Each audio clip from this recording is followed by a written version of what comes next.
اس کی اچھی جو ہے نا گفتگو کی ہے اس موضوع پر، اس کو ایک نظر جو ہے نا وہ دیکھ لیں۔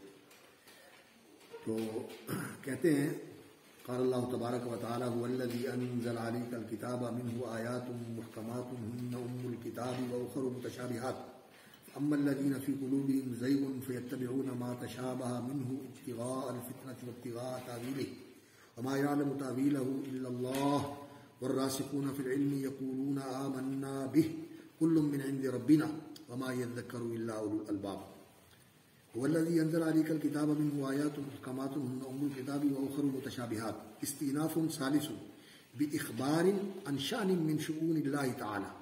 اللہ رب العزت کے شان کی جمع شؤون ہوتی ہے۔ شان کا معنی کیا ہوتا ہے؟ کام۔ شؤون کس کو کہتے ہیں؟ اللہ رب العزت کے کاموں۔ کل یوم هو فی شان، ہم اس کو شان کہتے ہیں۔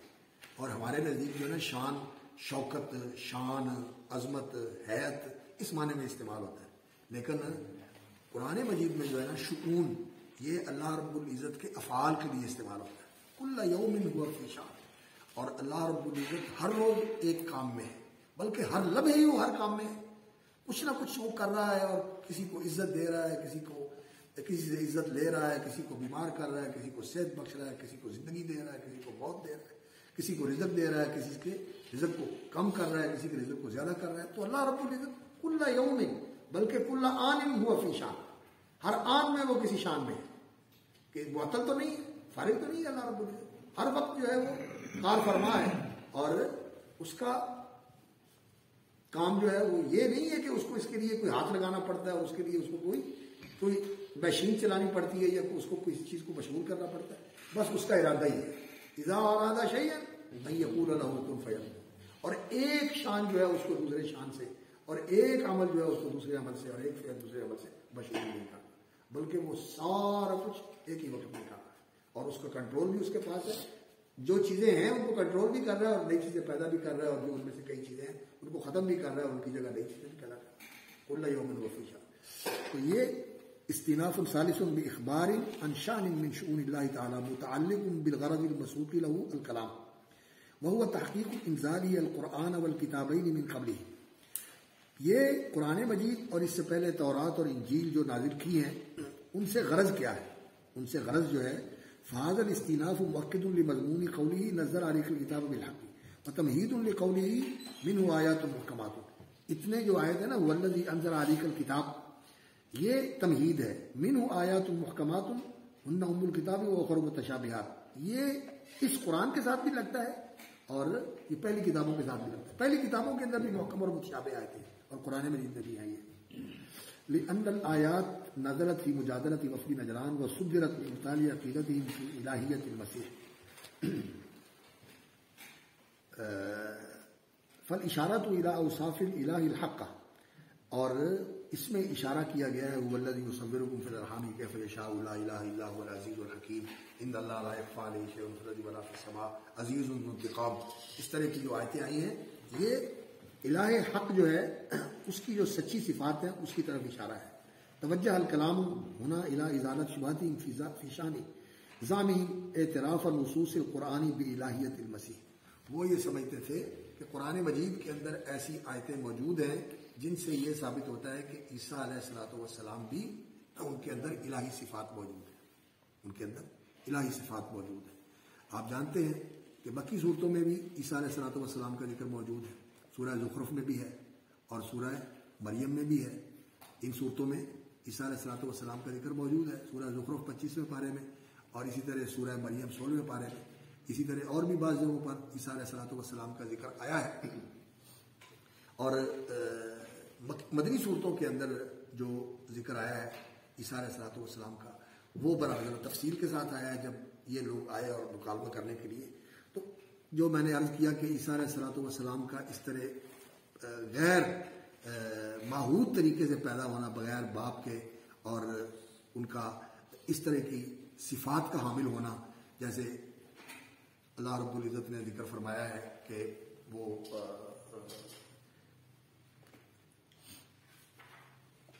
کیسے وہ آیت وَرَسُولٌ إِلَىٰ بَنِي إِسْرَائِيلَ أَنِّي قَدْ جِئْتُكُم بِآيَةٍ مِّن رَّبِّكُمْ أَنِّي أَخْلُقُ لَكُم مِّنَ الطِّينِ انی یخلق لکم من الطین کہیۃ الطیر فانفخوا فیہ فیکون طیرا باذن اللہ وابری الاکمہ والابرص وأحیی الموتى باذن اللہ وانبئکم بما تأکلون وما تدخرون فی بیوتکم ان فی ذلک لآیۃ لقوم یؤمنون ان فی ذلک لآیۃ لقوم یؤمنون ان فی ذلک لآیۃ لکم ان کنتم مؤمنین. صحیح. تو اس طرح کی صفات قرآن مجید کے اندر موجود ہیں. یہ عیسیٰ علیہ الصلوۃ والسلام کی الوہیت پر دلالت کرتی ہے. اذ وصف فیہا بأنہ روح اللہ وأنہ یحیی الموتى وأنہ کلمۃ اللہ وغیر ذلک فنودی علیہم بأن ما تعلقوا به تعلق اشتباہ وسوء تعویل. یہ سوء تعویل ہے اور یہ شبہات سے استدلال کرنا ہے. یہ شبہات سے استدلال کرنا ہے. وفی قوله هو الذی انزل الکتاب قصر صفت انزال القرآن علی اللہ تعالی. اللہ رب العزت کا هو الذی انزل الکتاب یا هو الذی انزل علیک الکتاب، وہ اللہ ہی ہے جس نے کتاب تمہارے اوپر اتاری ہے. لتکون الجملۃ مع کونها تاکیدا وتمہیدا ابطالا ایضا لقول المشرکین انما یعلم بشر. یہ اللہ رب العزت کی طرف اس کی نسبت کر کے کہ اللہ ہی اس کو اتارنے والا ہے. مشرکوں کے اور اسی طرح ان یہودیوں اور عیسائیوں کے اس قول کی نفی کرنا مقصود ہے جو وہ کہتے تھے کہ اس محمد رسول اللہ صلی اللہ علیہ وسلم جو کلام پیش کر رہے ہیں یہ کسی سے سیکھا ہوا کلام ہے. کوئی ان کو سکھاتا ہے اور اس کا سکھایا ہوا یہ لوگوں کو پڑھ کے سناتے ہیں، اس کی نفی ہے. وقولهم اساطیر الاولین اکتتبها فهي تملی علیہ بکرۃ واصیلا وکقوله وما تنزلت به الشیاطین وما ينبغي لهم وما يستطيعون انهم عن السمع لمعزولون ذلك انهم قالوا هو قولك وقول شاعر واعتقدوا ان اقوال الكهان واقوال الشعراء من املاء الارئیاء. ارئیاء کس کو؟ رئیون کی جمع ارئیاء. رئیون کہتے ہیں وہ بھوت پریت اور اس طرح کی چیزیں جو انسان کو نظر آتی ہیں جن کو ہم کہتے ہیں چولے پہننے، اور ایسے ہی جو ہے نا چیزیں انسان کو دکھائی دیتی ہیں، حقیقت میں نہیں ہوتی ہے، ان کا تمام نہیں ہوتا ہے، لیکن اس کو ایسے معلوم ہوتا ہے کہ جیسے کوئی چیز جو ہے وہ چل رہی ہے، بھاگ رہی ہے، آ رہی ہے، جا رہی ہے. اس کو رئیون کہتے ہیں. رئیون ارئیاء اس کی جمع. ومن بدائع البلاغة ان ذكر في القصر فعل انزل الذي هو مختص بالله تعالى ولو بدون صيغة القصر اذ الانزال يرادف الوحي ولا يكون الا من الله بخلاف ما لو قال هو الذي آتاك الكتاب. آتاك الكتاب نہیں کہا، انزل کہا ہے، اس لیے کہ انزال جو ہے یہ اللہ رب العزت کے ساتھ ہی خاص ہے. اللہ رب العزت ہی قرآن کو نازل فرمانے والے ہیں. والضمیر منه عائد الى القرآن ومنه خبر مقدم وآیات محکمات مبتدا. منه آیات محکمات، آیات محکمات یہ مبتدا ہے، اور منه یعنی من القرآن آیات محکمات. آیات محکمات ثابتۃ منه یا موجودۃ منه، اس میں موجود ہے. والاحکام فی الاصل المنع. قال جریر ابنی حنیفۃ احکموا صفحاءکم انی اخاف علیکم ان اغضبا. جریر کہتا ہے اور بنی حنیفہ کے لوگوں حکیموا صفحاءکم، اپنے ان نادانوں کو روک لو، ان کو لگام دو، مجھے ڈر ہے کہ کہیں غصے میں نہ آ جاؤ، اور غصے میں آ گیا تو پھر میں ایسی حجم کروں گا اور ایسا تمہارا جو ہے نا وہ چٹھا کھولوں گا کہ تم ذلیل اور بدنام ہو گئے.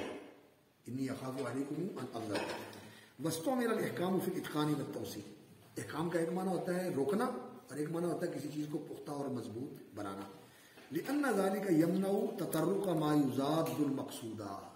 پختہ اور مضبوط بنانے کا نتیجہ کیا ہوتا ہے کہ اس چیز کو بنایا ہے، جب پختہ اور مضبوط بنائیں گے تو جو بنانے کا مقصود ہے اس کا باقی رہنا، یہ پختہ اور مضبوط بنانے سے یہ مقصود پورا ہوتا ہے، اور اس مقصود کو روکنے والا ہے کیا؟ اس کی پختگی یا اس مقصود کے جو مضاد ہے، جو اس مقصود کے الٹ چیز ہے وہ کیا ہے؟ اس کا خراب ہونا، اس کا ڈہ جانا، اس کا برباد ہو جانا. یہ ہے نا اس مقصود کے خلاف بنایا ہے، اور مقصود کیا ہے؟ اس کا رہنا، اور اس کے خلاف کیا ہے؟ اس کا ختم ہو جانا. اس ختم ہو جانے کو روکنے والا ہوتا ہے کیا؟ احکام، توثیق اور اس کی پختگی، اتقان اور اس کی توثیق. ولذا سمیت الحکمت حکمتا وهو حقیقت او مجاز مشہور. اور حکمت جو ہے وہ حقیقت او مجاز مشہور، اس کے لیے یہ لفظ استعمال ہوتا ہے حکمت، یعنی وہ بات جو بڑی پختہ اور مضبوط ہوتی ہے اور ہمیشہ وہ قائم رہتی ہے، اور اس کے لیے یہ حکمت کا لفظ جو بولا جاتا ہے، پختہ بات، پکی بات، یا تو یہ حقیقت ہے اس کے لیے، یا پھر یہ ایسا مجاز ہے کہ جو اب مشہور ہو گیا ہے اور وہ اس کے لیے استعمال ہوتا ہے. اور اس کا یہ معنی ہے یہ مجاز ہے لیکن یہ مجاز مشہور ہے اور وہ حقیقت کے کام ہوتا ہے. یہ جو ہے نا علامہ ابن عاشور رحمۃ اللہ علیہ یہ نحو، صرف، بلاغت، منطق، فلسفہ، فقہ، اصول فقہ اس کا امام ہے. یہ چیزیں اپنی اس تفسیر کے اندر ساری جو ہے نا بیان کرتے رہتے ہیں. اس طرح ہے نا امام الوسی رحمۃ اللہ علیہ روح المعانی والے، وہ بھی ان چیزوں کے امام ہیں. ان کی کتاب کے اندر بھی یہ نکات بہت زیادہ ہوتے ہیں. روح المعانی اس طرح کی کتابیں نا انسان کو پڑھنی چاہیے تاکہ انسان کا افق وسیع اور اس کے علم کے اندر پختگی بھی آئے، گہرائی بھی آئے اور اس کے اندر مضبوطی بھی آئے. پختگی مضبوطی آئے، گہرائی اور وسعت آئے اس کے اندر. اس لیے میں نے چاہا کہ آپ لوگوں کو اس کا سمجھنے کا طریقہ آیا. اطلق المحکم فی هذه الآیت علی واضح الدلالۃ علی سبیل الاستعارہ لأن فی وضوح الدلالۃ. اب جو کلمہ اور جو لفظ واضح الدلالہ ہے اس کے لیے محکم استعمال ہوا ہے. یعنی محکم کا لفظ جو ہے واضح الدلالہ کے لیے استعمال ہوا ہے علی سبیل الاستعارہ. یعنی استعارہ کیا ہوتا ہے کہ کوئی لفظ جو ہے کسی کلمے کو کسی چیز کے لیے مانگ کر لے کر استعمال کیا جائے اور اس سے وہ مراد لیا جائے. تو واضح الدلالہ کہنے کے بجائے اس کو محکم کیوں کہا گیا؟ محکم کا لفظ کیوں لایا گیا ہے؟ اس لیے لأن فی وضوح الدلالۃ منعا لتطرق الاحتمالات الموجبۃ للتردد فی المراد. چونکہ جو واضح الدلالہ اگر وہ محکم ہوگا تو اس کے معنی یہ ہے کہ جو ایسے احتمالات اور ایسے اس کے اندر پہلو ہیں جو اس مراد کو واضح ہونے سے مبہم کر دیتے ہیں، یہ ان کو روکنے والا ہے. یہ وضاحت جو ہے اور اس کا واضح ہونا ان احتمالات کے لیے روک ہے، ان کے لیے یہ مانع ہے، یہ ان احتمالات کو آنے نہیں دیتا. اس لیے اس کے لیے محکم کا لفظ استعمال کیا گیا. وہ اطلق التشابہ ہونا علی خفاء الدلالۃ علی المعنی. اور تشابہ کا معنی کیا ہے کہ معنی کا مخفی ہونا. علی خفاء الدلالۃ علی المعنی علی طریقۃ الاستعارہ. لأن تطرق الاحتمال فی معانی الکلام یفضی الی عدم تعین احد الاحتمالات. جب کئی احتمالات جو ہے کسی کلام کے اندر پائے جاتے ہوں تو پھر اس میں سے کون سا احتمال جو ہے مراد ہے یہ واضح نہیں ہوتا. شبہ ہو جاتا ہے، اشتباہ ہو جاتا ہے، گڑبڑ ہو جاتا ہے. یہ بھی ہو سکتا ہے، یہ بھی ہو سکتا ہے، یہ بھی ہو سکتا ہے، یہ بھی ہو سکتا ہے. اور کون سا مراد ہے؟ وذالک مثل تشابہ الذوات فی عدم تمییز بعضها عن بعض. یہ ایسے ہی ہے کہ ایک ہی جیسی کئی چیزیں پڑی ہوں اور انسان فیصلہ نہ کر سکے کون سی چیز جو ہے وہ میرے کام کی ہے یا کون سی چیز جو ہے وہ میں نے لے کے جانی ہے. انسان جو ہے نا وہ الجھ جاتا ہے اور وہ ہو جاتا ہے، تعین نہیں کر سکتا. وقولہ ام الکتابی ام الشیء اصل وما ينضم الیہ کثیر. وہ کسی چیز کی اصل اور وہ جس کے ساتھ دوسری چیزیں جو ہیں نا وہ اکٹھی ہو جائیں اور اس کے ساتھ جڑ جائیں.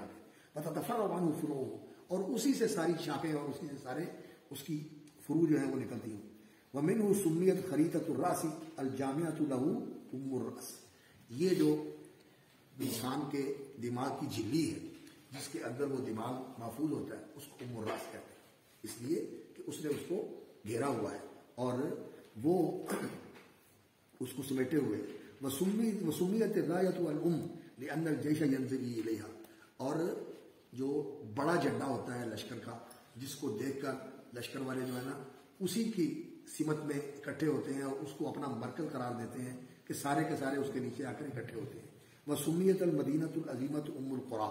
اور ام القریٰ اس بستی کو کہتے ہیں جو بڑا شہر ہو اور سارے شہر جو ہے ان کا وہ مرکزی شہر ہو، اس کو ام القریٰ کہتے ہیں. اصل ذالک اندر ام حقیقت فی الوالدہ. اصل جو یہ ام جو ہے ماں کو کہا جاتا ہے جو جنم دینے والی ہے. وہی اصل للمولود و جامع للاولاد فی الحضانہ. تو وہ جو بچہ ہوتا ہے وہ ماں سے نکلتا ہے. ماں اس کے وجود کی جڑ بنیاد ہے، ماں کے جسم سے اس کا جسم بنتا ہے. وہی جامع للاولاد فی الحضانہ. اور جتنے بچے ہیں سب کا ماں کے ساتھ ایسا تعلق ہوتا ہے کہ ماں کی گود میں سارے پلے ہوئے ہوتے ہیں، ماں کی طرف پلٹ کے آتے ہیں. ماں جو ہے وہ سب کو اکٹھا کر لیتی ہے. اب اعتبار هذین المعنیین یطلق اسم الام علی ما ذکرنا. اس لیے کسی چیز کے اصل کے لیے اور کسی چیز کے ایسے مرکز کے لیے جس کی طرف سارے رجوع ہوتے ہیں اس لفظ کو استعمال کیا جاتا ہے. ام القرآن، ام الکتاب علی وجہ تشبیہ البلیغ. ثم شاع ذلك الاطلاق حتى ساوى الحقیقۃ وتقدم ذلك في تسمیۃ الفاتحۃ ام القرآن. پیچھے یہ بات تفصیل کے ساتھ گزر چکی ہے. والکتاب والقرآن لا محالہ لأنه هو المتحدث عنه بقوله هو الذي أنزل عليك الكتاب. فليس قوله ام الکتاب هنا بنسبة قوله وعنده ام الکتاب. اور جو وہاں ام الکتاب آیا ہے سورہ رعد کے اندر وہ الکتاب اور ہے، ہن الکتابی، یہاں جو الکتاب آیا ہے اس کا اور مفہوم ہے، اور وعندہ الکتاب وہاں اور مفہوم ہے اس کا۔ وہ الکتاب کیا ہے؟ لوح محفوظ، جس کے اندر وہ ایسی کتاب جس میں کل صغیر و کبیر مستطر، ہر چیز اس میں لکھی ہوئی ہے، اور پوری کائنات کا ریکارڈ ہے اللہ رب العزت نے اس کے اندر۔ اول ما خلق اللہ القلم، اور پھر اس کو کہا لکھ دو جو کچھ ہونے والا ہے سارا اس قلم نے وہاں لکھ دیا، تو وہ الکتاب اور ہے۔ تو الکتاب جو ہے وہاں اور ہے اور یہاں اور ہے، اور جو حدیث میں آتا ہے لا صلاۃ الا بام الکتاب، تو وہاں الکتاب سے مراد سورہ فاتحہ، وہ سورہ فاتحہ۔ تو الکتاب حدیث کے اندر، الکتاب سورہ اعراف کے اندر، اور الکتاب یہاں، یہ ہن الکتابی، یعنی یہ الکتاب ہے، مطلب یہ ہے کہ یہ کتاب کی اصل ہے، یہ کتاب کا ایسا مرکز ہے کہ اس کی روشنی میں ان کو آیات کو سمجھنا چاہیے۔ وقولہ واخر متشابہات، المتشابہات والمتماثلات، تشابہ کا معنی تماثل ہوتا ہے، شبہ مثل یہ اس کے لیے استعمال ہوتا ہے۔ والتماثل یکون فی صفات کثیرۃ فیبین بما يدل على وجه التماثل یا فیبین بما يدل على وجه التماثل وقد يترك بیانہ، والتماثل یکون فی صفات کثیرۃ فیبین بما يدل على وجه التماثل، جو تماثل کی صورتیں ہیں وہ بیان کی جاتی ہیں تو اس طرح جو ہے نا اس کی وضاحت ہوتی ہے۔ وقد یترک بیان ہو اذا کان وجہ التماثل ظاہرا، کبھی کبھی تو وجہ شبہ اور وجہ تماثل بیان کی جاتی ہے کہ یہ اس کے ساتھ مشابہ ہے اور اس کی مشابہت کی وجہ شبہ یہ ہے، وجہ تماثل یہ ہے۔ تو تماثل یکون فی صفات کثیرۃ، کئی صفتیں ہوتی ہیں جن کی وجہ سے ایک چیز دوسرے کی مثل ہوتی ہے۔ کبھی تو مخلوق ہونے میں تماثل ہوتا ہے، اور کبھی کسی اور صفت کے اندر تماثل ہوتا ہے کہ کوئی چیز جو ہے وہ فنا پذیر ہے، یا کوئی چیز ایسی ہے کہ اس کے اندر عقل پائی جاتی ہے جو اس طرح کی اس کے اندر پائی جاتی ہے، احساس پایا جاتا ہے اس کے اندر۔ تو وجہ تماثل جو ہے کبھی اس کو بیان کرنے کی ضرورت ہوتی ہے کہ یہاں اس طرح کی مماثلت موجود ہے۔ وقت یترک بیان ہو، اور کبھی وہ وجہ تماثل اور وجہ تشابہ بیان نہیں کیا جاتا جبکہ وہ ظاہر ہو، کما فی قولی تعالی ان البقرہ تشابہ علینا ولم یذکر فی هذه الآیۃ جہۃ التشابہ۔ اب گائے جو ہے وہ ہمارے لیے متشابہ ہو گئی ہے، کون سی گائے ذبح کرنا مقصود ہے ہم متعین نہیں کر سکتے، ہمیں معلوم نہیں، تو اس کو متعین کرنے کی ضرورت ہے کہ کون سی جو ہے وہ گائے مقصود ہے۔ یہ انہوں نے اپنے لیے خام خواہ کی ایک مشکل پیدا کر لی۔ اگر وہ اللہ رب العزت کے اسی حکم پر عمل کر دیتے ان اللہ یامرکم ان تذبحوا بقرہ، تو کسی گائے سے بھی کام ہو جانا تھا، لیکن جب وہ کھوج پرید میں پڑے تو جتنی کھوج پرید کرتے گئے اتنی ہی ان کے لیے پھر وہ بوجھل اور مشکل ہوتی گئی، اور پھر اس کو خرید کے لائے، اور کہتے ہیں وہ روایات میں آتا ہے کہ اس کی کھال کے برابر سونا بھر کے دیا، اس کی کھال نکالی اور سونا بھر کے اس کی کھال اس کو دی، وہ لڑکے کو جو اس کا مالک تھا، اور پھر وہ گائے لے کے آئے اور اس کو انہوں نے ذبح کیا، اور پھر اللہ رب العزت نے ان کا مسئلہ حل کیا۔ وقد اشارت الآیۃ الی ان آیات القرآن صنفان محکمات وازدادها التي سميت متشابهات ثم بین ان المحکمات هي ام الکتاب فعلمنا ان المتشابهات هي ازداد المحکمات ثم عاقب ذلك بقوله فاما الذين في قلوبهم زيغ فيتبعون ما تشابه منه ابتغاء تاويله اي تاويله الذي لا قبل لامثالهم به، اس کی وہ تعویل وہ جاننا چاہتے ہیں جو ان جیسوں کے لیے جاننا ممکن نہیں ہے۔ لا قبل لامثالهم به، لا قبل له یعنی اس کی طاقت نہیں ہے، اس کے اندر یہ یارہ نہیں ہے، اور اس کے اندر یہ بلبوتا نہیں ہے کہ وہ اس چیز کو حاصل کر سکے۔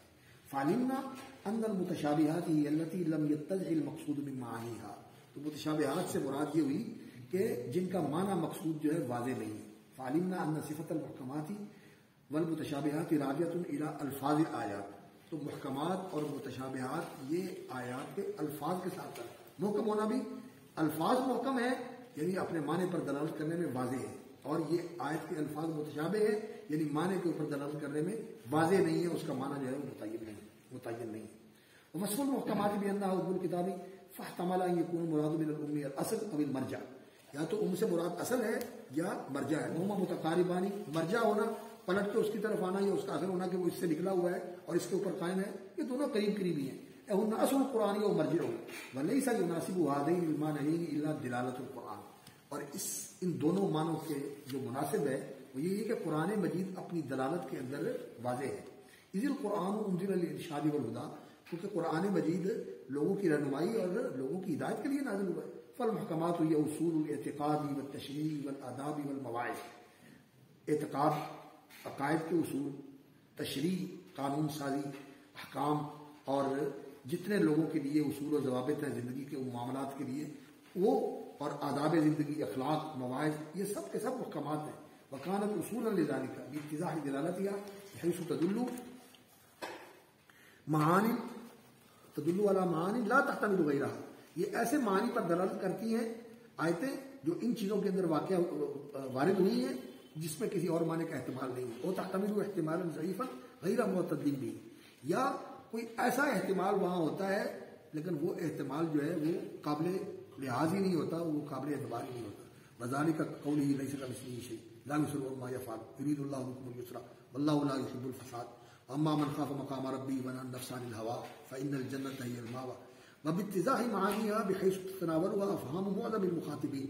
اور ان کے معنی کی وضاحت کا معنی یہ ہے کہ اکثر مخاطب جو ہے اس کو بڑی آسانی کے ساتھ لفظ سن کے اس کا معنی سمجھ لیتے ہیں.